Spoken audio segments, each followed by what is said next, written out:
Hey guys, welcome back to the Homestead Nation. I am Tommy, the Carolina Prepper, and we have Pastor Joe Fox from Shofar Mountain, Viking Prepardness. Hey Pastor Joe, glad to have you back for the second installment. I want to talk to you a little bit more about Shofar Mountain and how you go about, the governing process. There has to be a leader. Is it a democratic process when the group needs to make decisions? Having my own land and thinking about starting my own group, one of the things that always gets into my head is, how are we going to all get along? How are we all going to get things done? And when things come up that require difficult decisions, who makes the decision? Now, I imagine that you own the land. Do you have final veto power, or is this clearly just a decision by committee? How does it work? Take us through it if you don't mind. Yeah. Here's the thing. Leadership by committee really doesn't work. I believe that God instills leaders with vision. I believe in this case, in this place, He's instilled me with the vision, and we try to attract people that share that vision. We try to do all of our decision making by consensus. And so, example. We had to make a decision recently on if we were going to paint this polyelastomer stuff on our kitchen, which would keep it from leaking, and it's also white, so it would make it not so hot in our kitchen. Or are we going to lay down gravel on our road, which is just awful that people can't drive a two-wheel drive car onto Shofar Mountain? We only had enough money to do one or the other. And so it's like we had our group kind of split. And it's like, we have these people arguing strongly that we should do the road. And we have these people arguing strongly that we really need to fix the kitchen. And so we didn't have a clear consensus one way or the other. And so the reality is we didn't do anything. And we let it sit for a while until everybody could decide. Because let's just say you and your wife are on the side of wanting to do the road, and me and my wife and you're living here, and me and my wife are on the side of, no, we really need to get this kitchen roof done thing.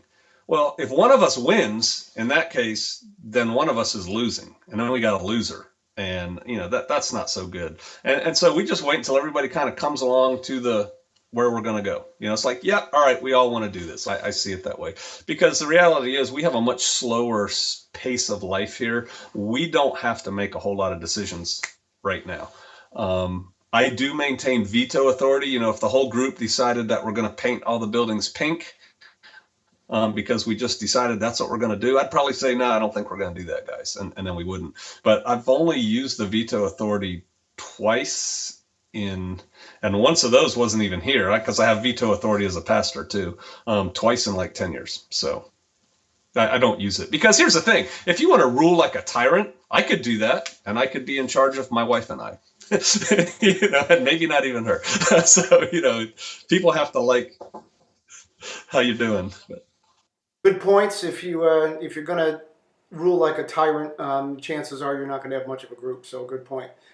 In the same vein, if you were going to give advice to any of us out here watching this video that was interested in starting their own group or starting their own community, what kind of advice would you give us so we could start out on the right foot from the first step?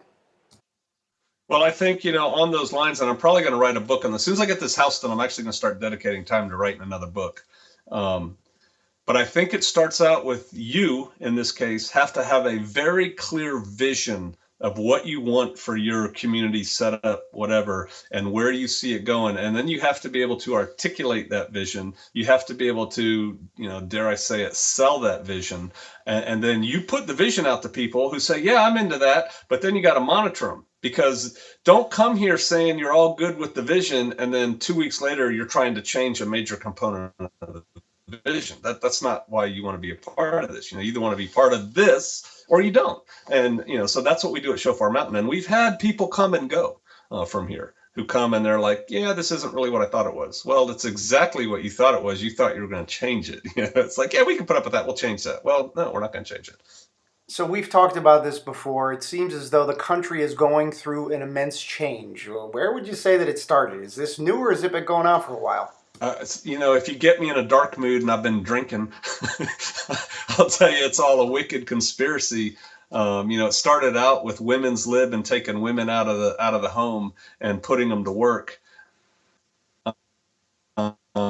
and then which then makes the kids go to a government-sponsored daycare, and then our schools dumb them down, and our kids are now wards of the state, and for most part, and they're raised by the state, not the parents. So they're getting the state's values, and the state's values in that regard are horrid. And so people changed. When I worked for the federal government for a while, it was all with former military people. But there were Democrats and Republicans and libertarians all in these little cubicle land.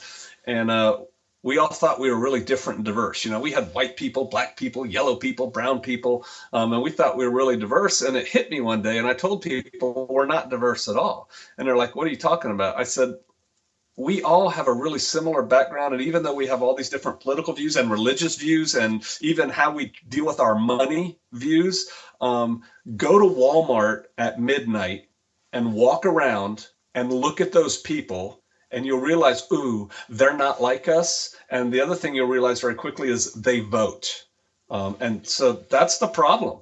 I mean, seriously, you owe it to yourself if you haven't been in a Walmart like after midnight, one of those 24-hour Walmarts, just go and walk around and look at those people. And it's like, who the heck are you? And yes, there are some normal people. Somebody's going to say, there are normal people. You got off shift work. A nurse got off. A cop got off, whatever. But by and large, America is just becoming a strange place. And political correctness is killing us. You can't call a bum a bum.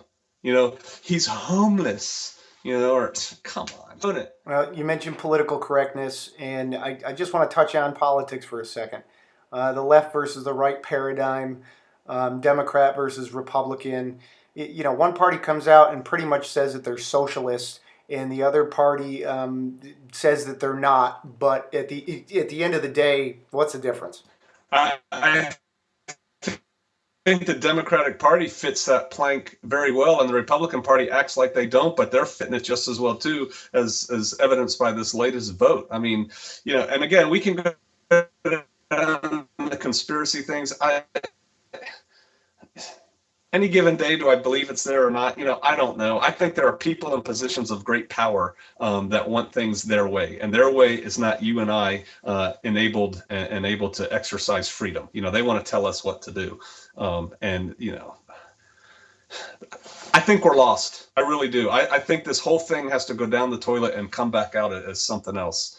Before it's going to work. If that happens, we could be right on the cusp of the end times, and then we know where that goes. I don't know, but I don't see glorious things for the system anywhere. I mean, it's like, where would you live? That's always a theme on the internet. Well, where would you move to if you were going to move? I've been everywhere. I'm staying here.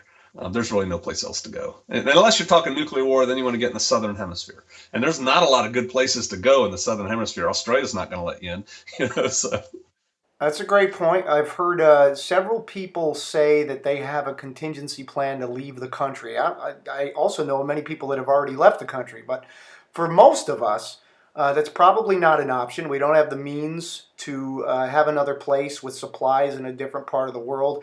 And who knows if you're even going to be able to get there if and when the balloon goes up. So for those of us that have no plans to leave and we have to stick around, what's your advice as far as being able to get through what you think is coming? Get out of the cities. Get out of the populated areas. Because here's what I think. The powers that be aren't stupid, and they want to hang on to their power. And when this whole thing implodes, explodes, whatever it does, they're going to go and try and clamp down hard to maintain resources, really. And people are resources. And where is that going to happen? In the cities. It's easier to control a whole lot of people in a city than it is to go out here in ones and twos every quarter mile, half mile, or more rural places, even than here. So I would tell people get out of the cities and get out into a rural area, get to know your neighbors, start producing your own stuff, make your own food, have your way, get your own water done to them. So when the system collapses and everyone's so concerned about putting it back together, nobody's going to be concerned for a while with the people who live out there in the boonies who don't have anything anyway. It's like, hey, if you want food, come on into the Walmart here in town and we'll feed you. Come to us. They're not going to come. And so I think you'll be able to maintain a level. I'm hoping, it's kind of what I'm betting on, a level of freedom the further out you are, because you're just not worth going after. Now, if you get on the internet and start waving guns around and talking about how you're going to overthrow the government or something, somebody somebody's going to pay you a visit. But, I think if you just want to go out and be a little farmer, homesteader kind of guy and just, do your thing, why? We've got so many other fish to fry. If I could put myself in the powers that be mode, we've got to get the electricity on. We got to get this bridge open, dun, dun, dun, dun, dun, So that's what I think. Get out of the cities. I've seen you do this on your channel and talk about this before, and I have people on my channel that I see do this. They are in agreement, they're interested in watching the videos, they believe something bad is coming, yet many of them don't seem to be taking the steps necessary to prepare for it. Why do you think that is? It's cognitive dissonance. People can't imagine living without their big screen TV and their cable television and yada, yada, whatever. They just can't envision doing it. And I'm telling you, you can. And it's just, my biggest frustration lately has been with people who think they're preppers or survivalists or, whatever. They watch your channel, they watch my channel, they watch all these other channels while eating their Doritos in their house in the very close suburbs or in the city. And it's like, dude, what are you doing? Because you watch people like us talking about it. You see our example. You're building a little place out there. I'm building a little place out here. It's like you think that's cool. You're watching it, and we're just entertainment for them. They're not taking any steps. And I actually care about people. I want them to survive. I want them to do well, not just survive, but thrive. But to do that, you've got to make some choices now. Actually, you needed to make them a couple months ago. But, you need to get out and do it. And people they just don't, I think they don't really believe anything bad's going to happen, or they don't believe it's going to be as bad as I think it potentially could be. Well, that's an interesting point. It seems pretty obvious to me, at least, and apparently to you, that there's several things that seem to be lining up and pointing in a particular direction. Let's face it, the writing's on the wall, right? So how is it that other seemingly intelligent people just don't see what I see, or see what you see, or see what so many people that are probably watching this video sees? I really think that we're going to be looking back on this after it happens, those of us that are still here, and saying, gosh, this was so obvious. I mean, why didn't we do something about it? Why didn't we put some food on the shelf? I mean, we're not talking about taking extreme steps here. These are pretty simple things. Why aren't people figuring this out? Right. If you just open your eyes and look around, you can see what's coming down the pike, or what's potentially coming down the pike. I mean, it's lined up to be pretty significant here. And yeah, people are lazy too. We have become a lazy culture. And that's part of technology and everything else. It's really easy to do things now. But we're just so lazy, and we're so oriented on personal comfort. We think, oh, I don't want to be hot. I don't want to be cold. I don't want to sweat. We had a joke. This was years ago. This was in the 80s. There was some FAA strike or something, and they're showing all the distraught travelers at, it's probably around Thanksgiving or Christmas time in an airport on CNN. And this one woman who was, a well-coiffed woman, looked like she was a woman of means. And she is so exasperated. And she goes, look at me. I'm sweating. Wow, sister, I feel so bad for you. But people are like that. I told my wife when we lived in Kansas and I worked for the government, and, I lived out in the rural area. I was on 5 acres, had a little farmette going. And it hit me one day at work. And I came home and I said, sweetie, do you know there are people that I work with that go through their entire week and they never once get mud on their shoe? To go to our church, sometimes you'd get mud on your shoe because of our gravel, muddy parking lot. But I said, these people walk from their nice house through the kitchen into the garage, get in their car, door comes up, they come out, they come park where I worked, they skip over that one puddle, they're on the sidewalk, they come into carpet. It's like no mud ever. And it's like, wow, what a concept, because here we get a little muddy. Yeah, no kidding. But most of our elected representatives inside the Beltway don't have a clue on what, regular Americans go through. Am I right in saying that? No, they don't have a clue. I was in the inside the Beltway crowd for a while. Yeah. I mean, I think the average congressman has a net worth of well over $1 million, right? And George Bush, I remember a story, George Bush the elder, Herbert Walker Bush.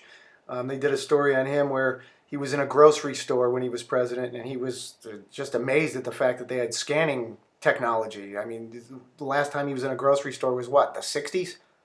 Right. Yeah, they don't. Yeah, and we elect these people, and then they start eating foie gras and flying business or not even business, first class or private, chartered airplane, and they get met and carried and taken and entertained, and they only eat awesome food and they only wear awesome clothes, and they throw things away, and it's just like they don't have a clue, and they really want to protect that status that they've found. So let's talk about control of the people for a second.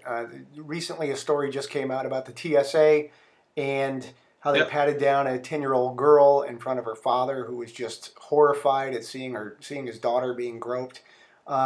What's the deal with the TSA? Why are we allowing it? Especially when we find out that the majority of the tests run where they Sure. smuggle through weapons, over 90% of them get through. They've never caught a terrorist. A couple of plots that were foiled on the plane were from the passengers, not the TSA. So why do we have these things? Why do we allow them? Oh yeah, absolutely. TSA is a joke. All you have to do is look at the people they hire. Just look at them. Look at the way they carry themselves, their demeanor, their lack of professionalism, their physical fitness, lack thereof, their intelligence when you talk to them, lack thereof. I mean, they're a joke. And the whole thing about TSA is they're not keeping anybody safe from anything, because the average terrorist is a fairly intelligent person, mostly college educated to one degree or another. And you're not stopping them. All right, it's like, give me a break. And so all it's for two things. It's definitely for one thing. It's to give the public a perception of safety, to keep the cattle calm. We don't need a stampede. We don't need people calling my office and making me pass another bill. Oh, God forbid we have to actually do something.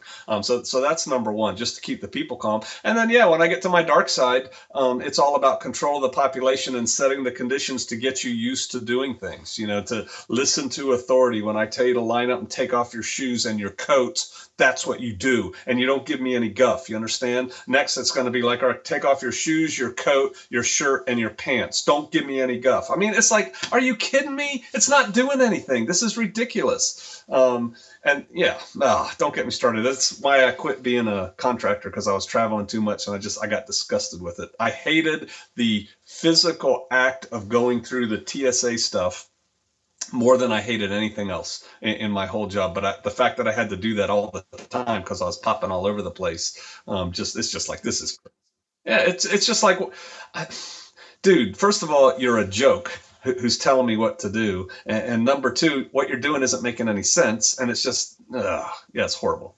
Well, Pastor Joe Fox from Viking Preparedness Channel, always great having you on. You teach us a lot. Last time you were on and we lost the interview, Brad asked you a very important question. So on his behalf, I want to ask you, boxers or briefs? Right? So, my background, right? Special forces. Dude, I'm a commando. Thanks so much, Pastor Joe. Glad we got that question in. It was very important. Listen, check out his channel, Viking Preparedness. And you mentioned that you authored some books. Right. Tell us about those for a second. Yep. Survivalist Family, Prepared Americans for a Strong America. You can get it on Barnes & Noble. They also offer it on Amazon, but honestly, Amazon's been late in shipping it. So if you want my book, go to Barnes & Noble and get it. It's probably the best book on, honestly, and that's why I wrote it, quite frankly, on beginning and intermediate preparedness, how to get yourself and your family squared away. And it's pretty inexpensive. It's less than $20. Pastor Joe, excellent info. Thanks again. All right. Thank you.